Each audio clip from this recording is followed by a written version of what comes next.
Hello. My shoulder just cracked. Oh man. Hello, I'm back with another sitting down video, and today we're going to talk about Hey.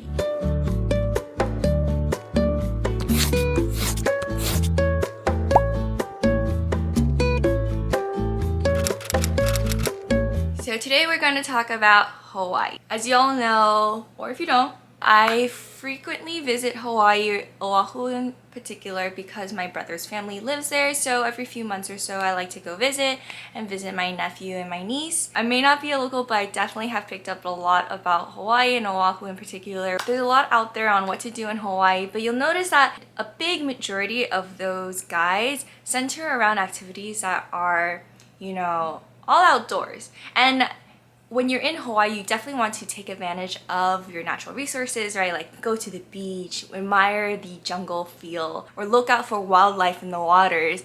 Those are all really great things to do while you're in Hawaii, because it's definitely something that you won't be able to experience anywhere else. But the truth is, there's so much more to Hawaii, even for those who are not outdoorsy inclined. And those are the activities that we're going to talk about today. So let's go! So first on the list is go on a shopping spree. Ala Moana Mall and Waikiki have a ton of shops. And don't forget about the Hawaiian pricing that's available for some luxury brands as well. Next we have the Polynesian Cultural Center. So this is a place that you can go visit for the day and also book a luau at. This is a great way to learn about Hawaii's local culture and to appreciate the lands even more. Along those same lines, there's a good amount of museums as well in Hawaii. For those of you who are traveling with children, there's the Children's Museum, and then also for those who are history buffs, there's also the Pearl Harbor Memorial that could easily take up a whole day to explore. The next thing on the list I would recommend to everyone and anyone who is visiting Hawaii is to take advantage of the local farmers market and crafts fairs that are happening all the time. There are some major farmers markets to check out that include both local produce as well as local makers and food stands. Those big ones include KCC and Kakaako. Those are also still on my personal list to check out. I've only been to a handful of farmers markets, but the one that I've been to that I really liked is the one in Kailua. It has all of the stuff, like you got your local produce, you got prepared foods, you have some crafts from local makers, but it's a little bit more calm in a way. You won't find as many tourists there, so it'll be more locals that frequent that farmers market, which also makes for a really nice vibe. Aside from farmers markets, there's also like crafts fairs and just different kinds of festivals that are happening all the time in Hawaii. Hawaii has a lot of different cultures. They have their local Hawaiian culture as well as a very big Japanese population, so they celebrate a lot of different holidays, a lot of different things. Make sure that you check around Instagram and on Facebook to see if there's any of those local fairs or festivals happening during the time that you're visiting. This last time that I went to Oahu, I actually was there for the Mochi Festival, which was something that I've never even heard of before, but I was like, I have to go to this. This is so cool. There are at least like 20 to 30 local mochi confectionery makers, and they sold different types of mochi goods all in one place. There were so many people there, and it was such a good experience and great opportunity to support the local businesses.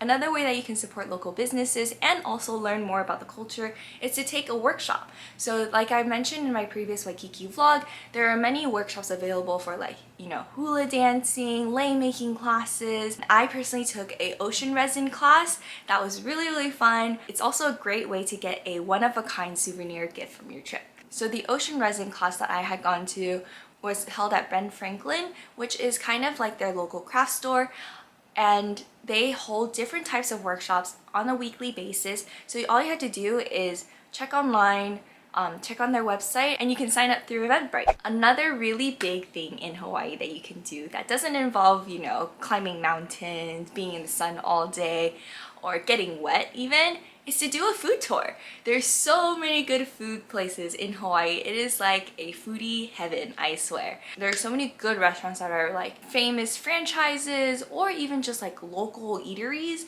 One time I decided to do a mochi tour. As you can tell, I am a really big fan of mochi. I decided that I wanted to try to find the best mochi on the island, and I researched to see where I could buy mochi, and I think I bought mochi from like 4 different places in one day, and then I brought it home and tried it all with my family before we decided that The Shoto's candy store is our favorite mochi, hands down. There are some other foods that have been on my list to try to do this with as well, and that includes like acai bowls, like poke. Those are all like really common foods that are found on the island, but you know, you just never know what the best one is. So what a great way to like explore the island and explore the different places available in Hawaii than to do your own food tour. For those of you who are huge foodies, I would also recommend following some food bloggers on Instagram or on YouTube to get a locals view on what is hot and new in Hawaii to check out. And that's also where you're going to find out about local events that are happening. Along those lines, I would highly recommend to explore different neighborhoods of Hawaii. When you're reading through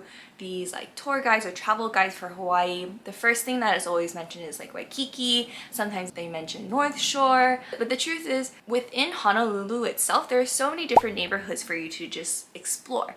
One of my favorites is actually Kakaako, and it's kind of like this up-and-coming neighborhood with a bunch of local restaurants and cafes.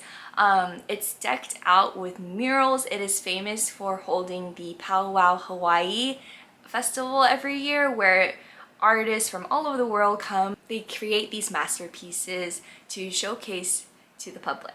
When you're walking around the streets in Kakaako, you can see a ton of these murals, which is really fun and interesting to see. Another great neighborhood to explore, and this goes back to our previous point for the foodies out there, is Kaimuki and Wailai.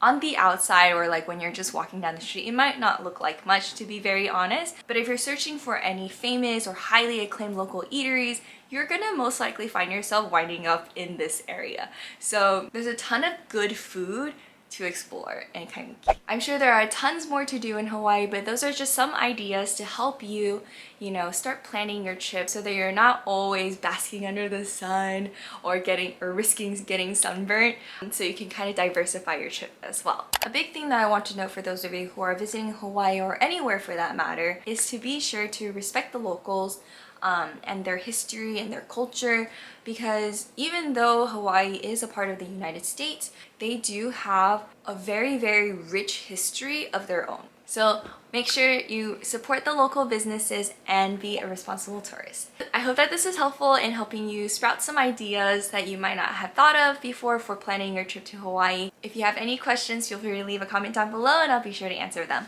Alright, have a great day and have a safe trip. Bye! Was that okay? I don't even know. This will probably be a short video.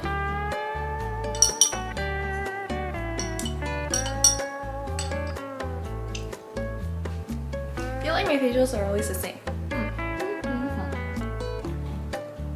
Okay, bye.